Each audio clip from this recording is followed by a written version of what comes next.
Lesson 4 for January 18 to 24 from Furnace to Palace, read by Dr. Percy Harrold. Tuesday, January 21, the Test of Fire. For the three Hebrews, the image worship imposed by the king is a blatant counterfeit of the temple worship in Jerusalem, which they experienced in their earlier years. Although they held offices in the empire and are loyal to the king, their allegiance to God sets a limit on their human loyalty. They are certainly willing to continue to serve the king as faithful administrators. However, they cannot join the ceremony. Question: read Exodus chapter 20 verses 3 to 6 and Deuteronomy 6 verse 4. What do these texts convey that surely influence the stand these men took? Exodus 20, beginning at verse 3, "You shall have no other gods before me. You shall not make for yourself a carved image, any likeness of anything that is in heaven above, or that is in the earth beneath, or that is in the water under the earth. You shall not bow down to them, nor serve them. For I, the Lord your God, am a jealous God, visiting the iniquity of the fathers upon the children to the third and fourth generations of those who hate me, but showing mercy to thousands, to those who love me and keep my commandments." And Deuteronomy 6 verse 4, "Hear, O Israel, the Lord our God, the Lord is one."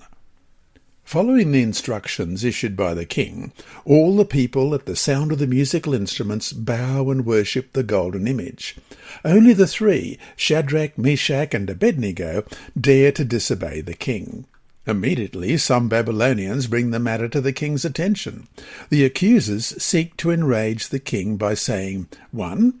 It was the king himself who put these three young men over the province of Babylon. 2. The Jewish men do not serve the gods of the king. And 3. They do not worship the gold image that the king has set up. As we read in Daniel 3 verse 12, "There are certain Jews whom you have set over the affairs of the province of Babylon, Shadrach, Meshach, and Abednego. These men, O king, have not paid due regard to you. They do not serve your gods or worship the gold image which you have set up." But in spite of his fury against them, the king offers the three men a second chance.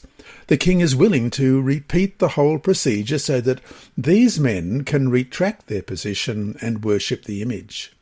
Should they refuse, they will be thrown into the fiery furnace.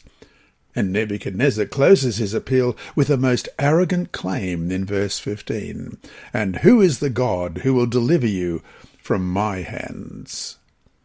Endowed with supernatural courage, they respond to the king in verses 17 and 18. "If that is the case, our God, whom we serve, is able to deliver us from the burning fiery furnace, and he will deliver us from your hand, O king. But if not, let it be known to you, O king, that we do not serve your gods, nor will we worship the gold image which you have set up." So to finish the day, though they know their God can deliver them, they do not have the guarantee that he will. Nevertheless, they refuse to obey the king's command, even knowing that they could be burned alive. Where do we get that kind of faith? This lesson was read by Dr. Percy Harrold for Christian Services for the Blind and Hearing Impaired, Christian Record Services for the Blind, the Sabbath School Department, and Hope Channel. You can also listen on the official Sabbath School 4 app and the Apple iTunes app, Sabbath School with Percy Harrold. Remember, God is always faithful.